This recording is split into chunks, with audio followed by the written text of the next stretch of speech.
Alhamdulillah. Iya kan Syiratan.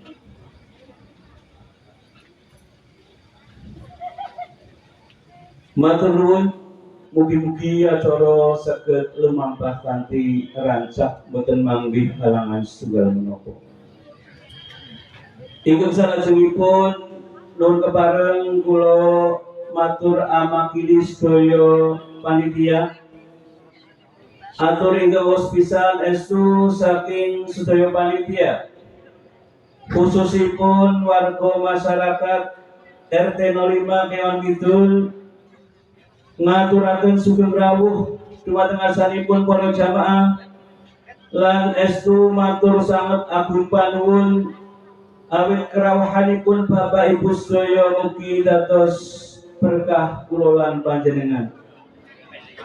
Atur ingkang kalih estu wontenipun pangaosan menika saking sedaya panitia matur sanget agung panuwun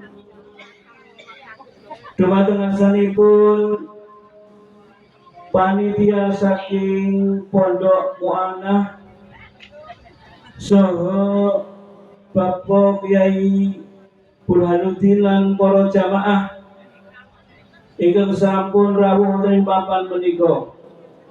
Matur nugi pun aturaken dumateng asalipun Ibu Lurah Desa Sabtu Dadi lan sak perangkatipun. Matur nuwun ugi dhateng asalipun warga masyarakat ing Kewan Kidul, Bapak Dukuh, Bapak RT, saha bapak-bapak, muda-mudi lan ibu-ibu warga RT 05 ingkang estu sampun bantu repotipun wonten ing pengaosan menika. Matur nugi pun aturaken dhateng sedaya para donatur ingkang sampun bantu wontenipun pelaksanaan pengaosan menika. Matur nuwun ugi pun aturaken dhateng seksi keamanan saking Polsek, saking Koramil, ugi saking Banser Sabtu Dadi. Mobil pekatan sudah diatur saking awit atas nami panitia pengawasan Ahad Kliwon wonten ing enjing menika. Saya syukur alhamdulillah rabbil alamin. Buatan TV hari kita kula panjenengan sami kasih apa kabar kakek tinggal di masyarakat buat ini kita mungkin saya itu katanya tinggallah kula panjenengan sami awet sakit dalam kebijakan kami dari berkusti Allah lalu kata-kata pengamalan peribadahan hingga kata pilih pada hari itu Gusti Allah Subhanahu wa ta'ala. Allahumma amin. Masa itu para ibu, para bapak, para rawuh, para gah dan masan awit di jauh saking sedaya panitia kamu penting yang menikmati pada jarakan melapai wawasan amaliyah kajian ibadah dikir dan semoga itu dan kasih diwajib ikut wawasan amaliyah kalimat ibadah dikir kita berwakat tiga urusan Alhamdulillahirrahmanirrahim. Bismillahirrahmanirrahim. Ila ghairi Nabi Mustafa Muhammadin sallallahu alaihi wasallam. Sangat pun aturaken akibatipun dumateng asalipun Bapak jawalikeun sampun mimpin wawasan kalimat thayyibah saha zikir. Mugi-mugi amalan panjenengan ketabihan Allah saya panjenengan kula panjenengan pun ijabah Allah Subhanahu wa taala. Amin. Wekdal kita sumenehaken monggo beliau wonten asup panjenengan wonten jalan daharan kasuwun anggrahapi kanthi sak sekitanipun saking panitia punika wonten dus monggo kasuwun infakipun.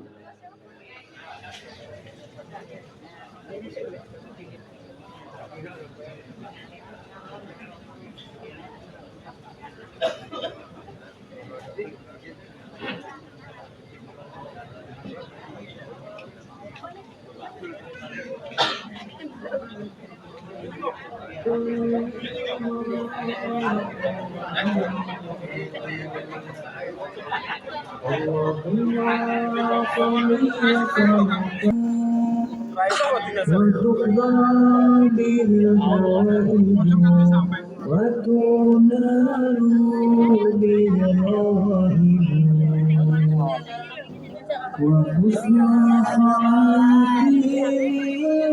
ويستسقى الغمام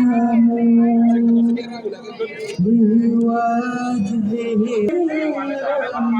الحسين ونفس بعهد اللهم صل صلاة كاملة وسلم سلاما تاركا على سيدنا محمد الله.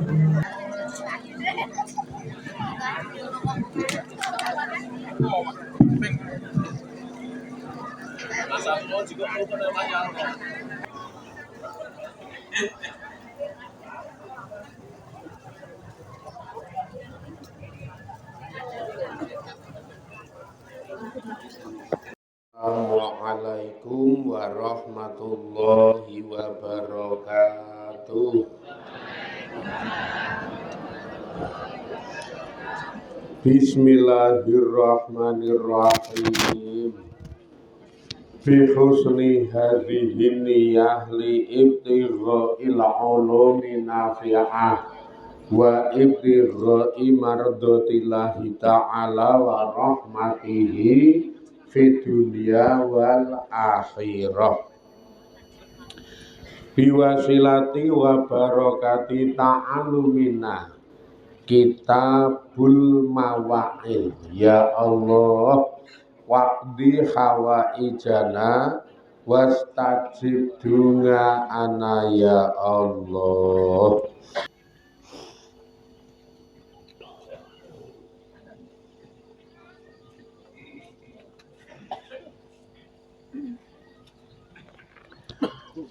Ahwasul khusus li mu'alif hadzal kitab nafa'anallahu bihi wa bi ulumihi fid dharaini amin ya rabbal alamin bi barakatil Fatihah. A'udzu billahi minasy syaithanir rajim. Bismillahirrahmanirrahim. Alhamdulillahi rabbil alamin. Ar-Rahmanir-Rahim. Maliki yaumiddin. Iyyaka na'budu wa iyyaka nasta'in. Ihdinas siratal mustaqim. Siratal ladzina an'amta 'alaihim ghairil maghdubi 'alaihim waladdallin. Amin. Khususon badhe tindak hajinipun Bapak Heri Purnomo saha garwa. Mugi-mugi tindakipun ngantos kunduripun kaparingan kawidadan kawilujengan. Amin.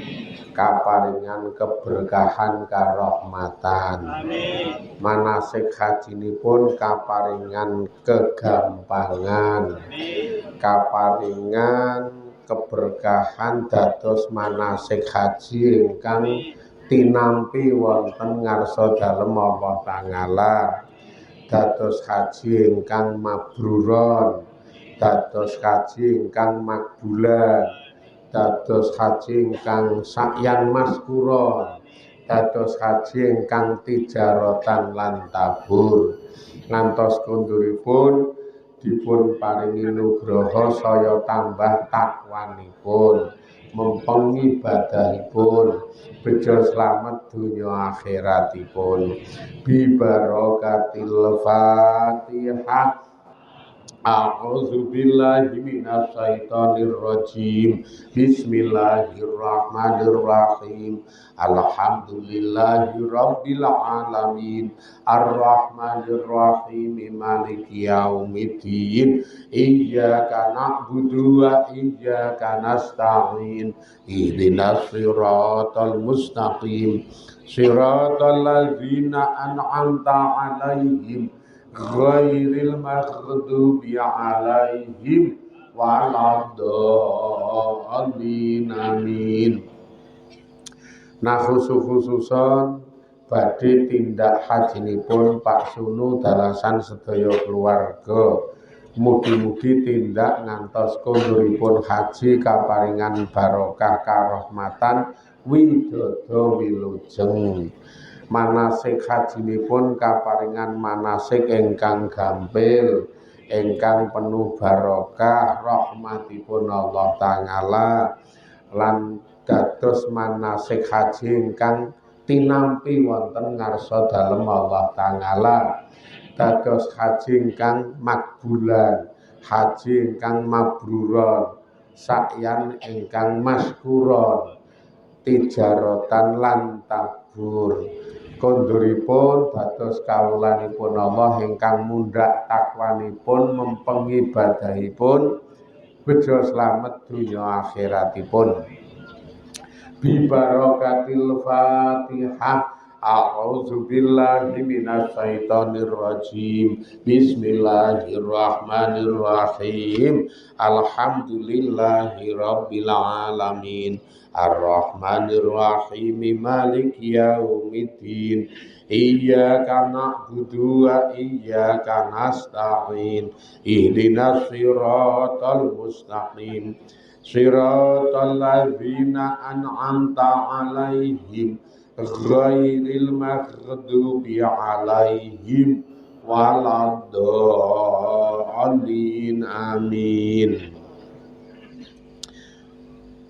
Kalih nyaosi undangan ngaji mangke dalu malam Senin Legi. Ngaji Arba'in Nawawi ten masjid ngene dhewe Ponggok Loro dipun mulai mangke dalu. Ngaji kitab Arba'in Nawawi. Wekdalipun jam 8 tekan jam 9. Sedaya ingkang sama rawuh menika pokokipun mangke dalu monggo kasuwun nindaki ngaji kitab Arba'in Nawawi. Mangke dalu ten Masjid Ponggok Loro, Masjid Hudarahman. Jam 8 tekan jam 9. Greneng-greneng niki wae wis gorenge lempeng. Greneng-greneng lho kula krungu. Ha kuwate lempeng kok ngarang-ngarang. Sak kuwate. Pokoke Kakung Putri mangke dalu kasuwun nindaki ngaji ben kelebur dosane, keberkahan uripe, duwe sangu ngamal soleh pirang-pirang sowane ning ngarsa dalem Allah. Nerasaken kitab Kitabul Mawangid halaman 6. Mau'izah Saminah, mau'izah sing kaping 8. Bismillahirrahmanirrahim. Walan tanalu lan ora bakal mekoleh sapa sira kabeh ma ing barang ngindi kang ana ing dalem ngarsa ingsun Allah illa bisobri kejaba kelawan sabar. Sabar ngalama ing atase barang takrahuna kang padha sengit sapa sira kabeh fi ridhoi ing dalem ridho ingsun. Wasobru tawi sabar lakum keduwe sira kabeh ngalatongati ing atase taat ingsun iku aisaru luweh gampang lakum kedue sira kabeh minas sobri dibanding sabar ngala maksiati ing atase maksiat ingsun. Panjenengan niku ora bakal mekoleh apa wae sing mangjaluk saka ngarsane Allah Subhanahu wa taala kejaba kanthi sikap sabar. Di garis bawahi niki ora bakal iso mekoleh apa wae sing dadi duweke Allah sing panjenengan jaluk. Jenengan jaluk, jenengan donga marang Allah Subhanahu wa taala ning penjaluke dongane niku ora bakal dituruti lan ora bakal diijabahi kejaba kanthi sikap sabar. Sabar ing atase apa wae sing jenengan jane ora tek seneng. Ning barang sing jenengan rasaneng niku ana ing dalem ridane Gusti Allah. Allah ridho ning jenengan ora patek seneng. Lho kok Allah ridho ning kita ora seneng. Sing jenenge rupa ngibadah apa wae wujude niku ora kita niku ora patek seneng ling lakoni asline. Ngibadah apa wae niku kita ora pate seneng le temandang le nglakoni ning Gusti Allah ridho. Ya contone kaya ngaji ngeten iki sajane ora seneng iki. Wae lah ya memeng je tandang ngaji iki tetep memeng kok ya. Iki le mangkat iki rek ora cecekel to. Arep ndono sing sifate cucul biaya ora cecekel, mula trimo mangkat ngaji, sing nek mangkat ngaji iki ra cucul apa-apa wae wangun. Iki contone wis ngaji niku memeng ning Allah ridho, ora mung ridho, Gusti Allah meredoke. Allah ridho ning kita le temandang ora pati seneng. Kaya poso barang ngeten nika Gusti Allah ki ridho karo tingkah poso ning kita le temandang ora seneng. Kaya sedekah cucul weweh. Wah niku kita ora patek seneng niku. Ora mung rapati jan ra seneng. Sing jenenge ibadah kok cucul, sing jenenge ibadah kok weweh, ngono wis memenge pol. Awale pol, dasare watake cetil-cetil.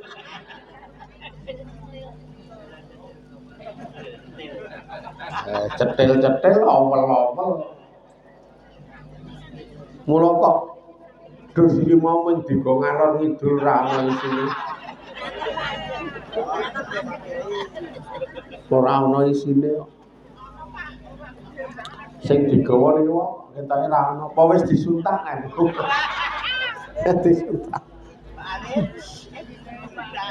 Allah niku seneng banget karo tingkah lomo, seneng banget karo tingkah sedekah, seneng banget karo tingkah weweh, ridho banget.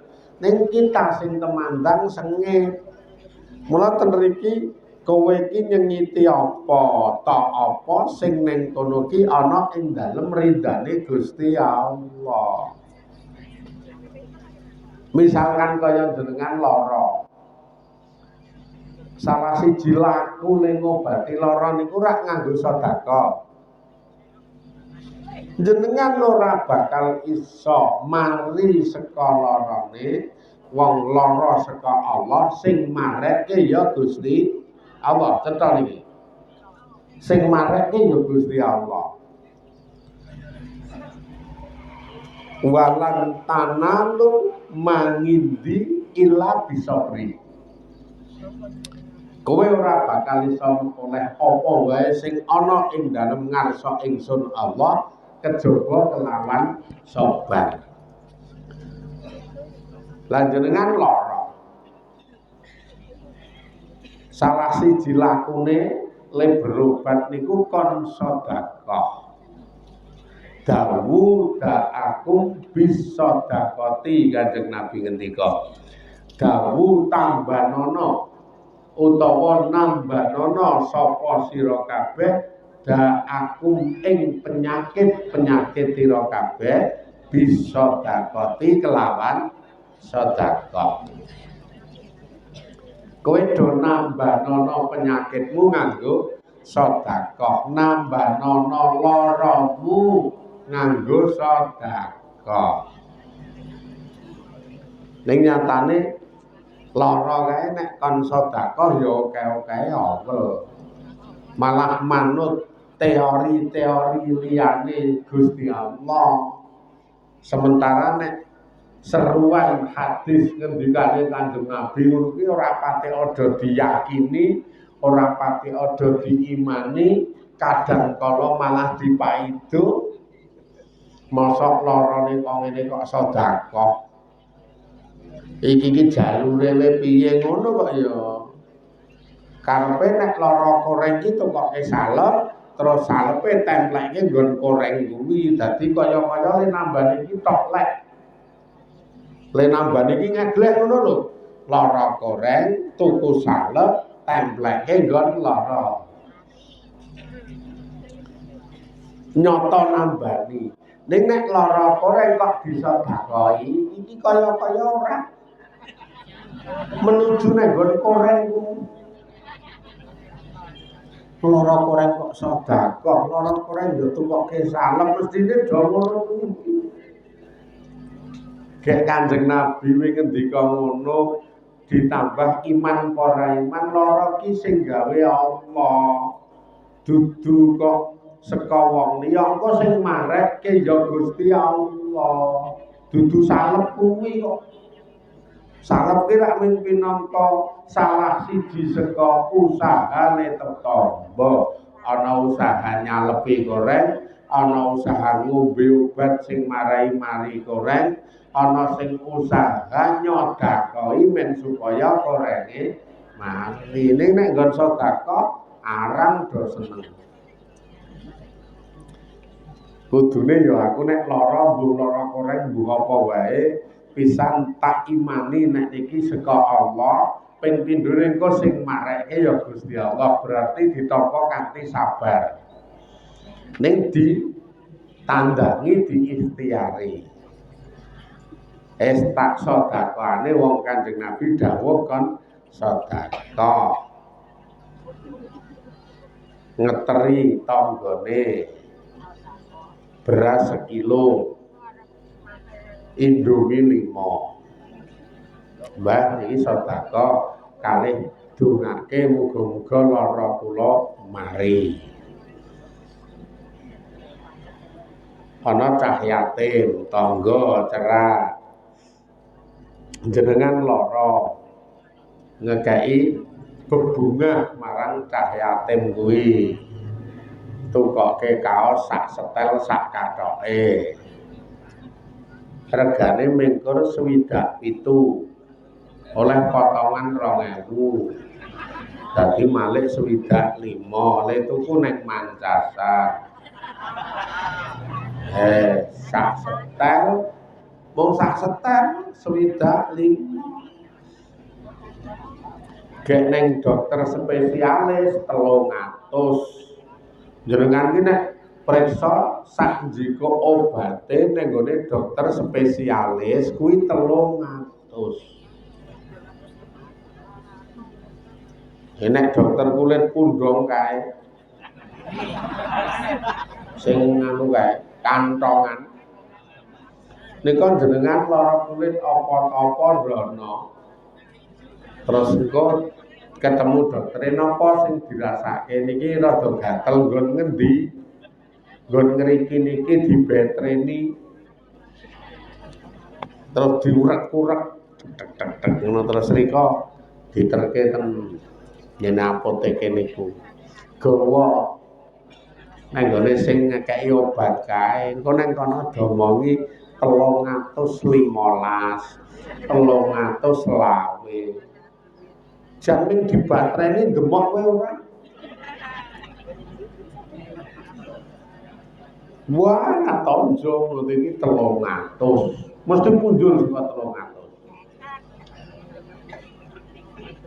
Lara nenggone dokter umum nenggone Pak Wahyudi kula prapatan jetes diperiksa ya didemok ya didelok terus dorek-orekke resepe jika obat 50.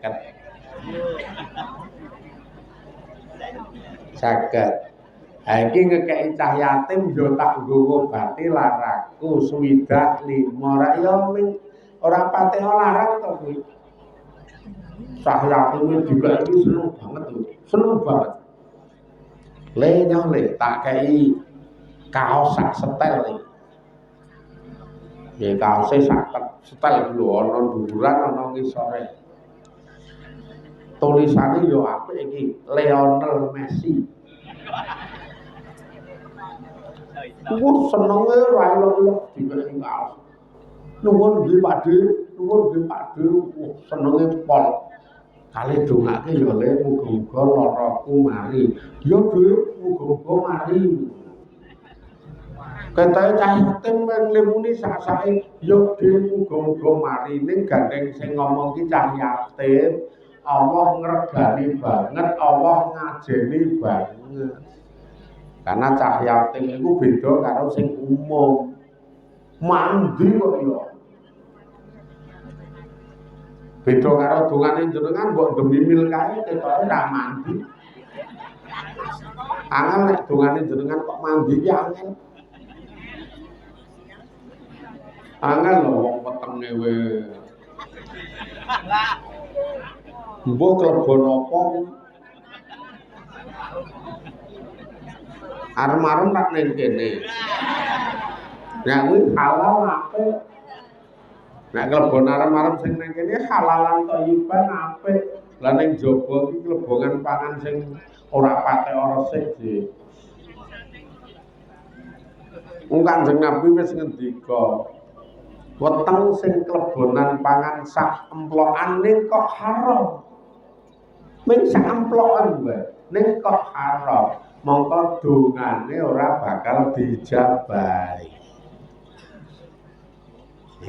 Samplokan wae wis dongane ora bakal dijabahi. Rasa kaget, rasa gumun nek jenengan donga tetaunan kok beget ra ono wujute kok. Enjak yo wetenge we duwah-duwah kebak set.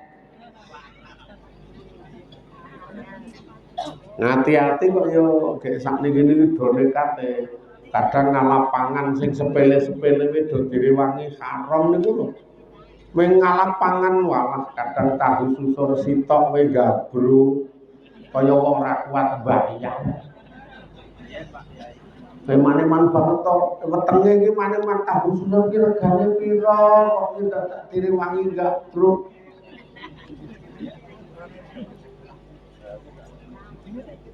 Burung nek sing modele bagian saka tokoh-tokoh golek rezeki ming rada ngawur kae nyuwap kono nyuwap kene ngapusi kono ngapusi kene sing akhire duwe hasil opek dadi wong sing sugih lemangane enak-enakan ning jebul jedule dhuwit saka dhuwit sing ora resik. Kuwi ora mung dongane sing ra dijabahi, engko kedepane efek saka haram kuwi ngilani wong nek niku. Pakake anak putune wae titenono. Mesake anak putune gedene daging, getih, balung, sak panunggalane saka pangan-pangan sing haram. Wah. Masya Allah nek niku wis ming urip dhewe dadak direwangi kok ngono. Sabar, sing penting sabar, urip ki sabar. Tamba bar kuwi ndonga parinana mari Gusti Allah saka lara kula niku lantaran sedekah. Wis ngono kuwi kapan lemari sing nentoke Gusti Allah rasah meksa Allah segera digawe mari Allah. Sampeyan iki sapa kok meksa Allah iki? Mula wong sing ndonga kok njaluk segera diijabahi malah ora bakal dijabahi sebabe ana makna jenengan iki meksa lan ngatur Gusti Allah. Wong kok meksa Allah. Nandur lagi wae ditancepke ndonga ya Allah kula wis nandur segera panen Gusti Allah. Ora ya sama akal to. Agi wae bar tancepke kon panen. Akhirnya esok-esok rasido panen kekung banyu udan bacek tak wong kok apa-apa segera aja sok meksa Allah ngono kuwi Gusti Allah ki ora seneng.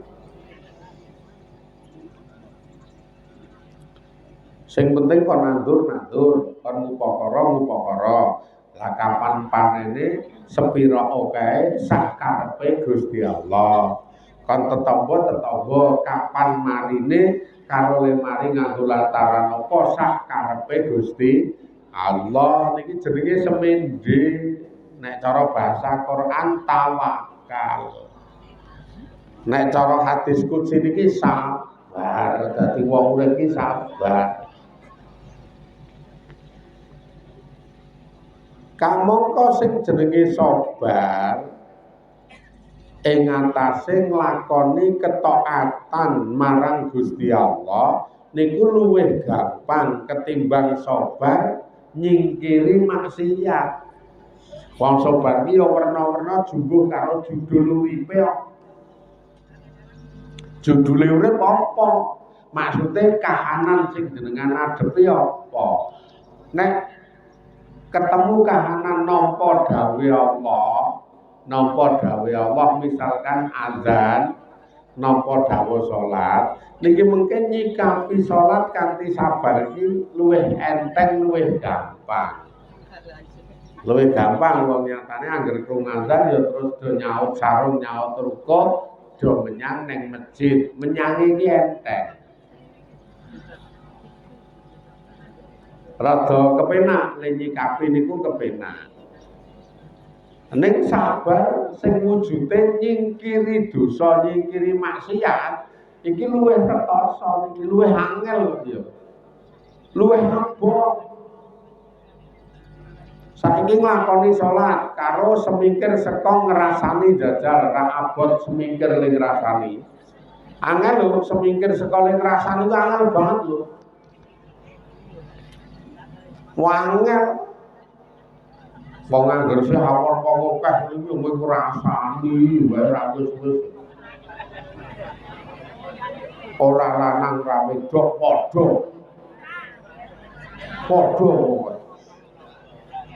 ora lor ra kidul padha ngrasani nyacat nek ra ngrasani nyacat jajal dengan semingkira nalika ngaji iki jak nyata terus menyatro halian nggih. Ra abot banget to, ra iso halian. Beda karo pas ngaji kae krungu azan, menyat terus arep menyang masjid kae do iso do enteng. Ditakon ajeng ndak pundi, pun azan tak jamangase. Wani ninggalke liyane mlayu jamangah. Ning nek ngeten iki jajal menyang halian nggih. Nalika jak nyacat kuwi gek tamu kang wong akeh awor mesti nyacat ki mesti bahane iki ana wae jenengan bahane ana wae amen kula diteri buah kuwi ana sing nyacat-nyacat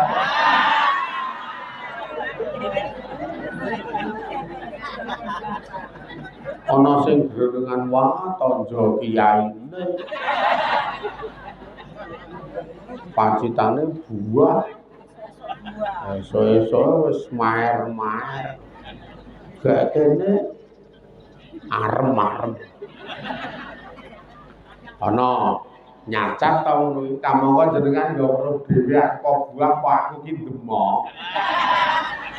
Ora karo wangun-wangun kok di video to iki. Wong yo demok ora. Kok go mulih yo nek dikake nek ora waton. Ae ngejak saru ae.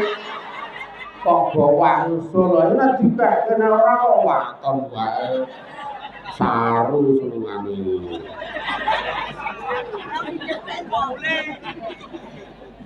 Ora wani ndek yo.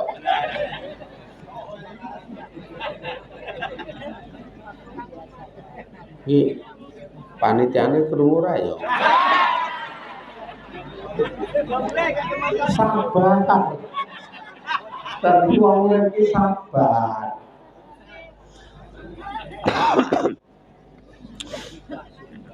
Sabar nglakoni ketaatan.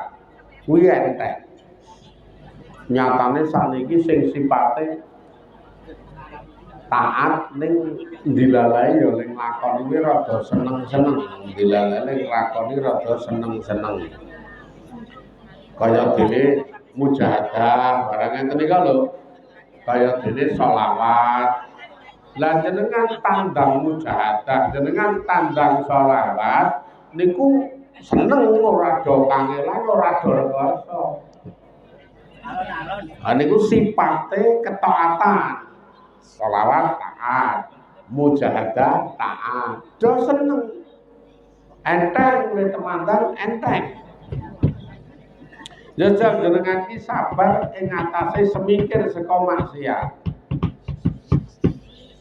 Semingkir saka maksiat sing gampangane kaya dene ibu-ibu niki ra krasa sakjane maksiat ning dorado.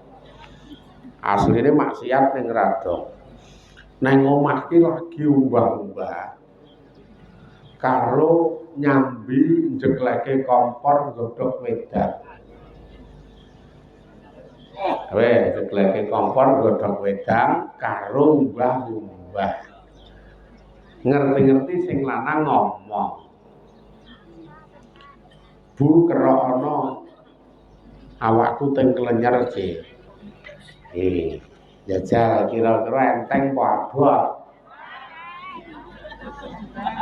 Pas ubah-ubah dirungokke to ora waton omong kok. Wong waton omong muni enteng.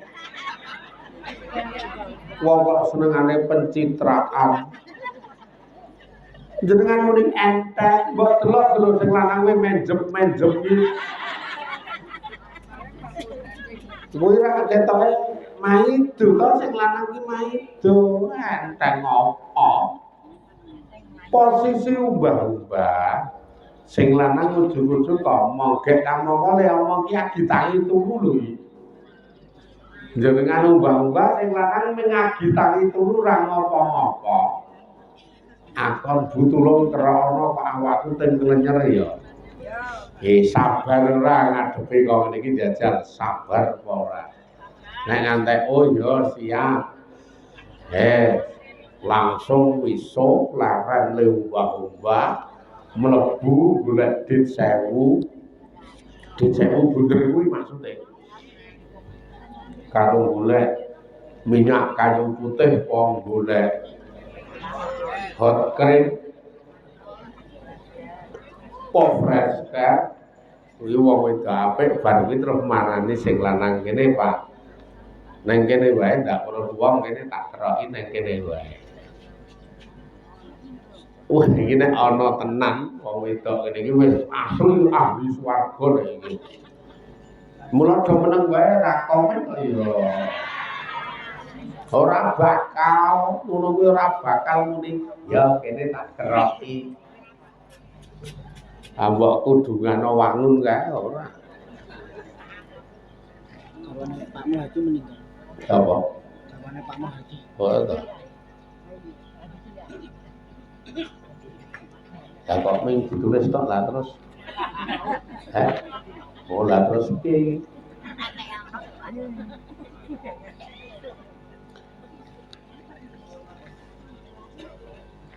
enten pawartos lelayu sampun seda Bu Sarti garwanipun Pak Muhadi Tanjung Leh sing pendak bengi pendak esuk ngaji niku sing putri dhuwur sok teko telat niku lho niki dadi Bu Sarti garwanipun Pak Muhadi Tanjung bangun harja sewon nembe kemawon le meninggal dunia nembe kemawon le seda dados dereng enten informasi kapan le ngubur dereng wonten informasine kapan le ngubur pokoke titip donga mugi-mugi pinaringan keberkahan karahmatan saking Allah Subhanahu wa taala kaparingan nugraha katampi ngamal saene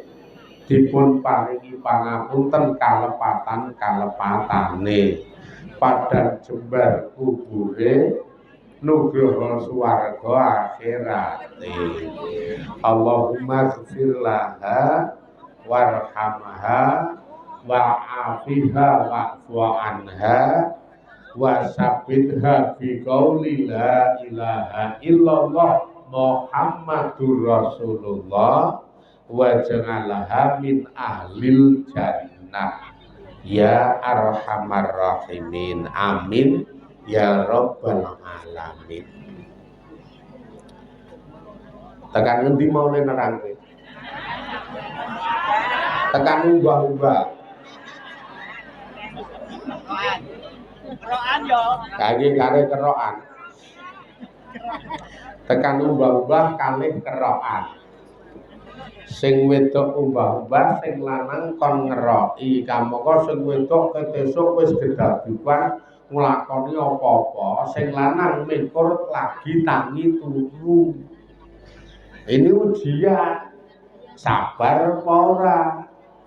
Kecuali nek sing lanang iki gedabukan saka nyambut gawe nendi to nendi bar kuwi terus ngulungi dhuwit nyoh dilobu lek ku nyambut gawe iki hasile telepok 400 bar kuwi terus tengok dela jenengan umbah-umbah ning sing lanang bar ngulungi 400 terus jenengan umbah-umbah kok nganti mbok telu buahku krana ketoke teng kelenjer jengki ngono ki nek izoh ki lumrah kok ya sekarang wis dicekoki 400 ning iki sing lanang ming tangi turu. Sing wedok ngarepe subuh wis gedabikan. Gedabikan gombrobyo wis rada kesel, sing lanang ming tangi turu, ujug-ujug akon kon ngeroki. Jajal sing wedok sabar apa ora. Nek sabar swarga tenan jenengan nek sabar. Oh iya Pak, ini tak keroki. Gawake pacul ningen.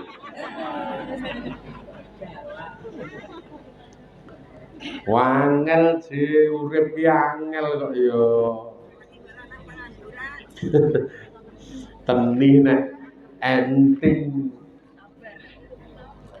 Watarkut dambi utawi ninggalke dosa iku aisaru luwih gampang lakum kedue sira kabeh min iktidari ketimbang ngerasa utawa ketimbang njaluk pangreksa ning ingsun min hurinari saking panase neraka wa ngazabud dunya utawi siksa donya iku aisaru luwih enteng lakum kedue sira kabeh min ngazabil akhirati dibanding siksa akhirat.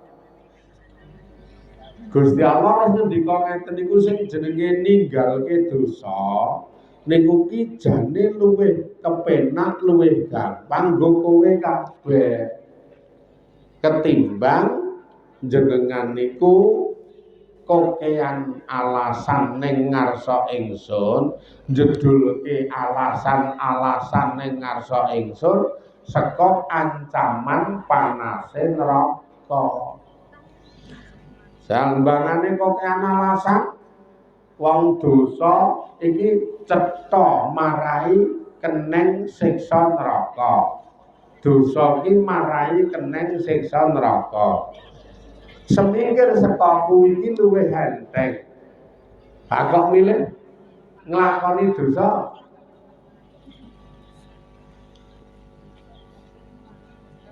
Contoh niki sing ngagleh sing umum banget. Kaya sing kula aturke ngajeng niku wau, ngrasani niki nek terus-menerus otomatis marai jenengan kenengan siksa neraka.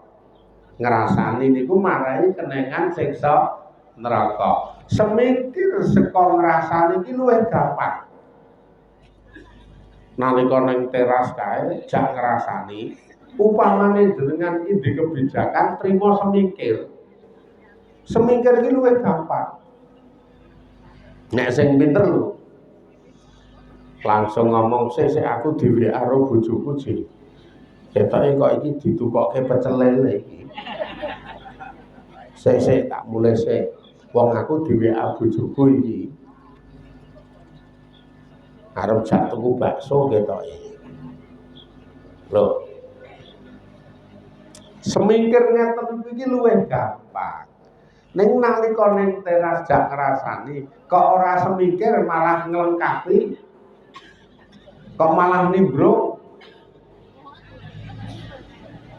Sing siji lemancing ngrasani wangun kae jenengan malah bumboni. Malah ngompori. Nek omong luwes karo merot-merot. Wes karo menjap-menjep kae.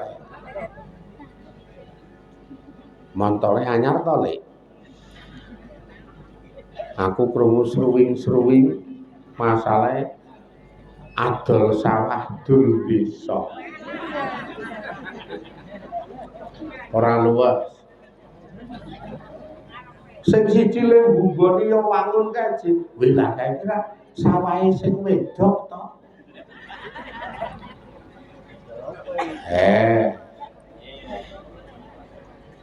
Sing nomor 3 mah nglengkapi kowe iki le ngerti to agi saiki.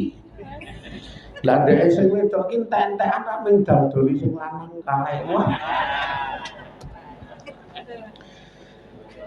Wes bumboni lemes bulet karo omongane bulet kae. Underane mung dosa tok. Padahal semingkir iki luwih gampang. Ning jenengan milih jedulke tingkah kaya keten niku nek dhewe mbok yo wong urip iki rasah kokean elek-elek wong, rasah kokean ngrasani. Ngono kuwi iki dosa gedhe. Lenggo nek sing ngelinge mah wangun kan, alah kowe iki sok suci. Iya nek ngandani kaya kowe iki ra tau ngrasani. Lah niku jenenge lafat min iktizari. Iktizari jedulke alasan-alasan dienggo pencitraan, dienggo pembelaan ben supaya eleke iki kesane kaya ora elek, dosane niku kesane kaya ora dosa, padahal cetha dosa. Kaya kanca-kanca sing do dadi pejabat kae jaman seprono omong, wah nek ngono ki lek golek ya jenenge haram. Wong golek bondo kok ngono. Ngono kuwi jenenge tetep haram. Lek jawab ya wangun kan, kowe iki omong ngono ki ming tek ora dadi pejabat. Nek kowe dadi pejabat kaya aku padha wae tak omong ya ora tobat kowe. Makanya wong saiki bener ngendikane Allah lewat hadis qudsi itu nyata-nyata bener. Wong semingkir saka siksa neraka ki luwih gampang, semingkir saka dosa ki luwih gampang. Ning kita niku ora gelem semingkir, trimo kuwi ling lakoni dosa, bar kuwi jedulke alasan-alasan. Nggo pencitraan karo dienggo pembelaan. Wah, wis angel angger wong ngene iki angel.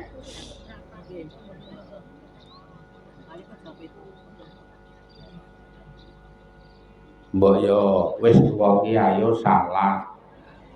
Ling jawab ora kok. Oh ya siap. Ora yo. Malah ning jawab pangun kan. Lah nek wis salat ki mesti mlebu swarga apa piye? Apa ora mumet iki sing ngejak. Lha muni nek wis salat ki mlebu swarga apa piye?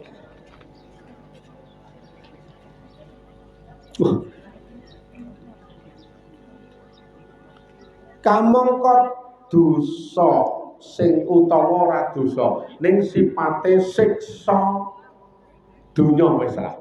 Siksa donya niku luwih enteng bangane siksa akhirat. Siksa donya ki luwih enteng bangane siksa akhirat. Malah kepara siksa donya niku hanya sekedar beban-beban urip sing wonge niku mesti kuat nanggung dibanding kok nek tampa siksa akhirat. Beban dunya sing jenengan alami niku ora padha karo siksa dunya ning luwih condong ning maknane niku penak mburi rekoso sikik. Dadi digawe ngunduh rekasane sikik, nglakoni siksa sikik sing kok pemburine men kepenak. Wujude nggih kahanan deloken sing jenenge wong urip nang alam donya niku ora ana penake, problem ki ana terus masalah ki jedul terus ora tau mandeg. Iki rampung jedul liyane, iki rampung jedul liyane terus wae. Lah wujude siksa donya ki mung ngono-ngono kuwi, dadi luwih enteng luwih ringan. Jedul terus. Bar pasokan masoki anake. 3.700.000 agi wae ambekan. Agi wae ambekan. Ling ngulungke dhuwit ki membengi. Ya gilo nek nggo pasokan 3.700.000. Ling ngulungke dhuwit ki membengi wis rasane kaya plok. Wong wis iso masoki. Lah kok esuk-esuk iki mau jedul kunjungan wis. Waduh, lagi arep ambekan sing jedul meneh. Sak kuat-kuate ora apa-apa. Meneng wae rasa sambat. Ming terus tanggal golek ngono wae. Engko rada awan titik nuntun pit nang barongan. Lah nek entek-entekan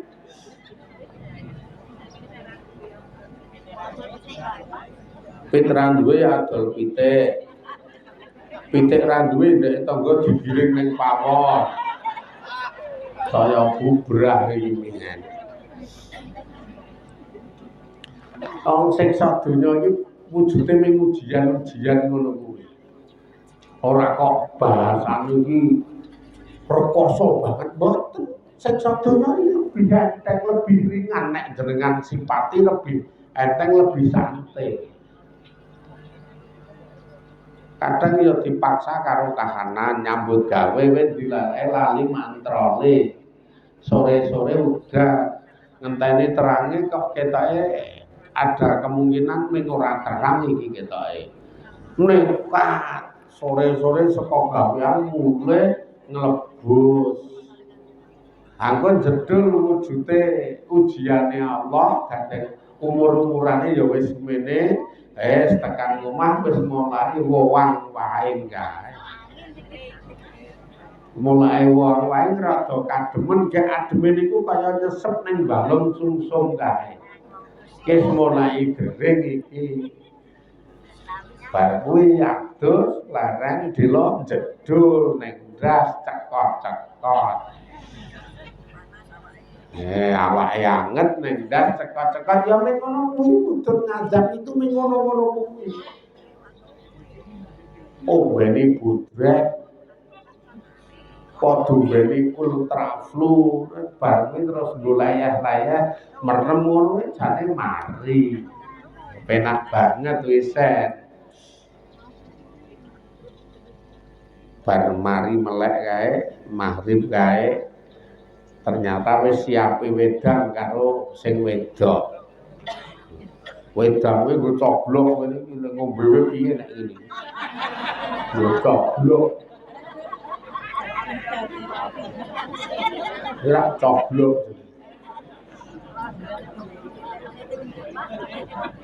Tangi terus dombe.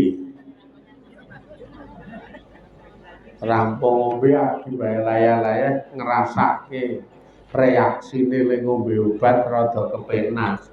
Wis rada kepenak wong mau arep turu ngombe ultraflu iki mau. Ngombe ultraflu iki mau.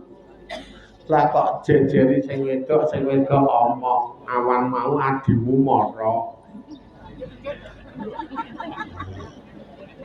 Lah ngopo Bu nyilih dhuwit? Langsung cekot-cekote kumat.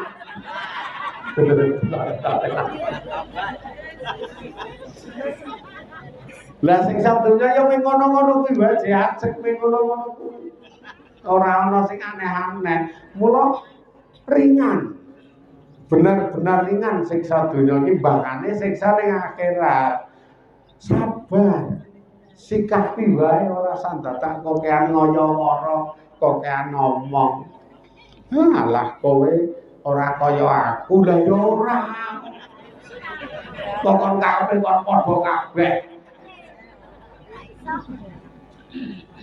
Malah jajal bayangno nek kowe kon kaya aku, gemah aku nek kon bayangke aku wis urip dhewe rekasane kok ngene on bayangke uripmu.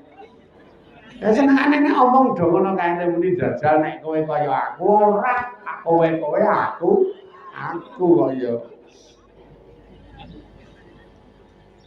Wong nyatane nek sambat kudu sambat kae kon nyeritake probleme, kon nyeritake masalahe. Kabeh iso cerita lho wong do di masalah kabeh. Man cerita ora engko terus disaingi. Karo sing ngeruwokke jenengan iki mesti nyaingi kae. Malah kono le omong bangun kuwi we urung. Aku ki ora.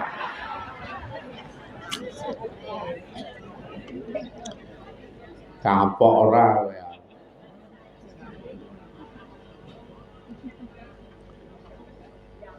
Sabar, pokoknya dilakoni wong Allah iki ngekeki siksa donya wujude problem, wujude masalah, wujude kahanan. Ki wis diukur. Benar-benar wis diukur, kabeh mampu nyangga. Kabeh mampu nglakoni. Iki masalahe ngene, kekuatane semene, iki ngene, kekuatane semene, iki ngene, kekuatane semene. Wis diukur kok yo. Iki sing lanang duwe bojo wadon, sing wedok bualake pol. Wes perbulan dina ngonek-onekke sing lanang, wis diukur mampu kok ya. Mula wong liya rasa biji, nah aku duwe bojo wedok kok ngono kae, ketoke wis mati kedemben. Lah iya mula jenengan ra duwe kok ya wong ra kuat iki. Jenengan ra kuat iki mula ra dikeki ngono kuwi. Sing ra ngerti malah ketok. Bojone nyenengke banget. Anane ming demenakake ngene iki, iki jenengan ora ngerti. Masalahe ming blegere nyenengke karo le weruh arang-arang. Padahal ning omah ki ora nyenengke kae iki. Jenengan wae ra dong.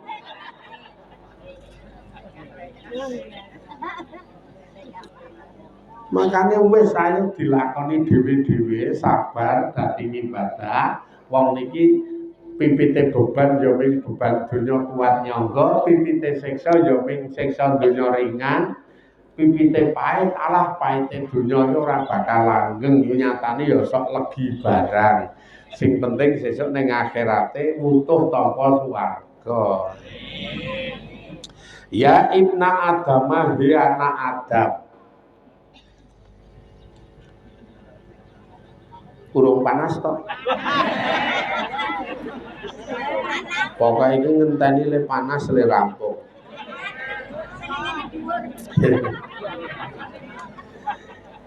Sing ditekake titik iki judule lho nang kene. Iki mung karek rong larik tok, sabar. Jenengan modele angger entek pacitane hawane mulih kok. Ora juang tenan kok. Hawane kok mulih. Ya inna adama hiana adam. Kulukum utawi saben-saben sira kabeh iku dolun kesasar. Ilaman kejaba wong hada itu kang mituduhi sapa ingsun hu ing man. Wa kulukum lan saben-saben sira kabeh iku masiun wong sing elek. Ilaman kejaba wong ngasom tukang njaga sapa ingsun hu ing man. Watu bulan padha tobat sapa sira kabeh ila arhamikum utawa ilaya maring ingsun. Arhamu mongko bakal melasi sapa ingsun kum ing sira kabeh. Wala tahtiku lan aja padha mencabik-cabik sapa sira kabeh asrarakum ing rahasia-rahasiaira kabeh ngindaman ana ing dalem sandinge wong layahfa kang ora iso ndelikke ngalahi ngatasé elekmu kabeh utawa ngalahi ngatasé dheweke wong apa sarrukum elek ira kabeh. Ya anak Adam para menungsa kowe kabeh iki wong sing kesasar. Kejaba wong sing karo ingsun Allah tak reksa. Rasa gaya kita niku dadi wong sing kesasar. Salah siji alasan kita niku kesasar, alasan alamiah, alasan dasar, kita niku nyuwun sewu mayoritas bodho. Oke ketoke bodho ketoke, terutama nek nggon babagan agama. Jek nek nggon babagan agama bodho niku mungkin nek ibadah akeh ora dadi, nek akeh ora dadi ora ketampa, nek akeh ora ketampa berarti kesasar. Mangdelok uripe awake dhewe niku ora bodho banget, nyikapi apa-apa ki ora mesti pernah. Tenan nyikapi apa-apa ora mesti pernah. Kaya dene wong sing sugih bodho niki ora pernah le ngecake sugihe le ngecake bondone. Ora zakat malah umroh. Wis niki bentuke le ora pernah. Kudune zakat sithik, nek niki malah ra gelem zakat tapi umrah. Sing wedok-wedok niki ya saking bodhone ra krasa. Nek nang omah nang ngarepe sing lanang le nyandang ting blangkreh kaya totok wong. Dasteran kuwi jahitane ting jlidet kae. Kuwi nek nang ngarepe bojo nang omah, nek anggere metu nang pasar ngono wah le pupuran le lipstikan. Iki ra jenenge ra pernah padahal kudune diwale.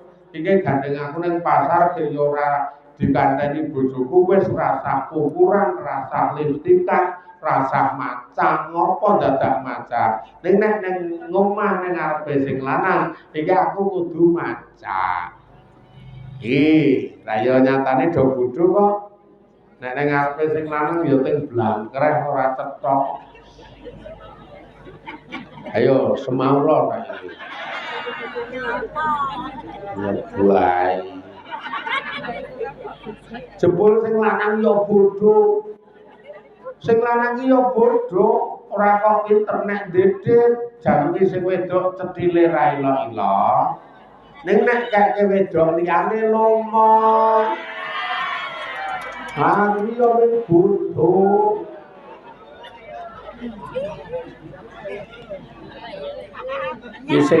sing wedok lingak liwuk goleki sing lanang iki ra kuwalen ta wong duit iki ganjarane sing paling gedhe kaya sing wedok kok malah awel malah cetil nek ro wong wedok liya malah nyah-nyoh kamangka rumah ana kake ganjaran yo umpamane oleh ganjaran ping titik banget mingan yo nek ngulungi duit yo ora dosa ngulungi duit kok dosa ki yo ngopo lah minyak tak kei dit lah ngopo yo ning ganjarane titik nek ngulungi duit kok dosa ki lha ngopo jajal ming aku mau rembukane ming duit lho rembukaku ming duit lho jenengan mulai ngembangke terus anu mulai ngembangke iki terus ora jelas ngono lho ketoke malah arep mojoke aku sampeyan iki ora cetok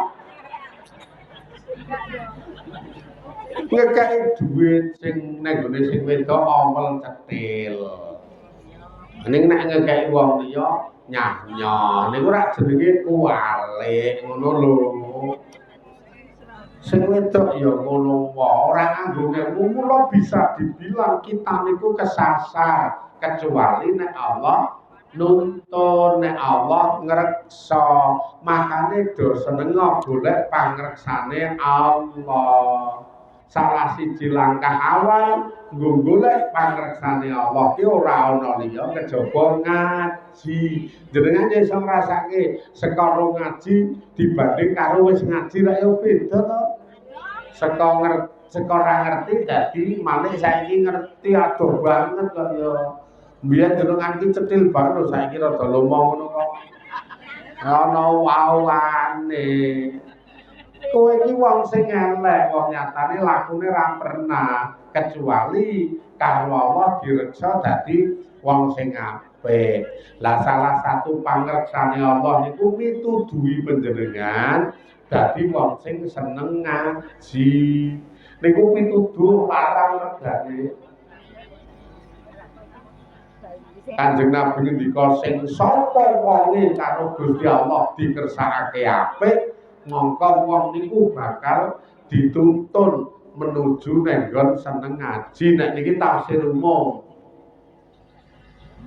yufaqihu fiddin ngono kae nek hadise yufaqihu fiddin nek cara Jawane jenengan bakal dipahamke dipinterke nenggon babagan agama wong arep iso paham pinter nenggon babagan agama ki ora ana liya kejaba lakune mung ngaji mula saka elek dosa sing wingi-wingi do tobat salah siji bentuk tobate ijolana nganggo nglakoni sing apik-apik ijolana ora Gusti Allah bakal melasi awakmu aja seneng mencabik-cabik rahasia orang salah satu bentuke aja seneng ngunggahke keelekane wong ngomongke keelekane wong mungkin nalika jenengan iki seneng ngomongke keelekane wong karo Allah bakal diudar-udar genti ngono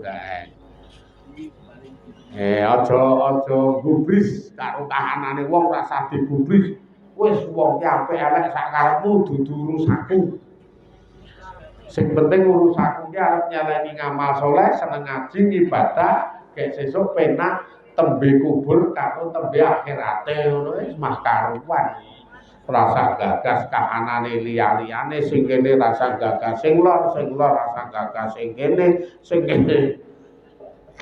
rasa gagas sing kidul wis ben aku kowe wah enak banget nek ngeten iki dong tak setha iki karek tandang jenengan ning wong ketoke wis ora fokus mulai panas ya wis mulai blereng ora wis ra nyaman Mula niki sik dasare wis tekan titik iki lho. Sesuk judul anyar wujude al mau'izatu at-tasi'atu. Pitutur utawa mau'izah sing nomor 9 niku sesuk. Mula niki riyin muga-muga napa sing kita lampahi menika dadi celengan ngamal soleh kita. Nekakake ganjaran donya akhirat dadi lantaran penglebur dosa, dadi lantaran Allah gampangke sakabehane perkara kita. Bi barakatil Fatihah. A'udzu billahi minasyaitonir rajim. Bismillahirrahmanirrahim. Alhamdulillahi rabbil alamin. Ar-Rahmanir Rahim. Maliki yaumiddin. Iyyaka na'budu wa iyyaka nasta'in. Ihdinas siratal mustaqim. Siratal ladzina an'amta 'alaihim ghairil maghdubi 'alaihim waladdallin. Amin. Bismillahirrahmanirrahim. Alhamdulillahirabbil alamin. Hamda yuwafi ni'amahu wa yukafi'u mazidah. Ya Rabbana lakal hamdu kama yanbaghi li jalali wajhika wa 'azimi sultanik. Allahumma sholli ala sayyidina Muhammad sayyidil awwalina wal akhirin. Wa ala alihi wa ashabihi ajma'in. Inna nas'aluka ridhoka wal jannah wa na'udzubika min sakhatika wan nar. Ya Allah, paringono kita sedaya ingkang sama kempal menika sehat waras lahir batine, tebih saking penyakit ingkang angel tambane. Paringono sehat waras ingkang manfaat donya akhirate. Paringono nugroho saged istiqomah anggen kita sami ngaji lan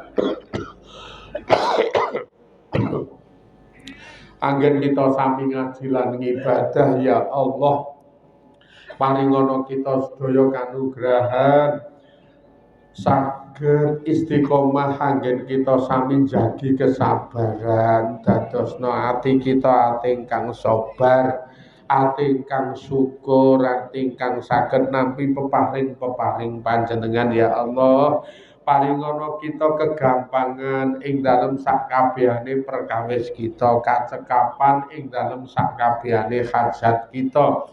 Ya Allah, nyehataken jasad kita, madangaken ati kita. Ya Allah, nyelametaken kita saking fitnah dunya, fitnah akhirat, balak dunya, balak akhirat, musibah dunya, musibah akhirat. Paringono kita sedaya ya Allah derajat pungkasan ingkang husnul khotimah. Rabbana zalamna anfusana wa ilam taghfir lana wa tarhamna lanakunanna minal khasirin. Rabbana atina fid dunya hasanah wa fil akhirati hasanah wa qina azabannar. Sallallahu ala sayyidina Muhammad wa ala alihi wa sahbihi wa baraka wa salam. Walhamdulillahi rabbil alamin. Amin ya rabbal alamin. Mekaten wonten tepate paringi pangapunten. Muga-muga sama do dirindani Allah taala. Alhamdulillahi rabbil alamin. Assalamualaikum warahmatullahi wabarakatuh.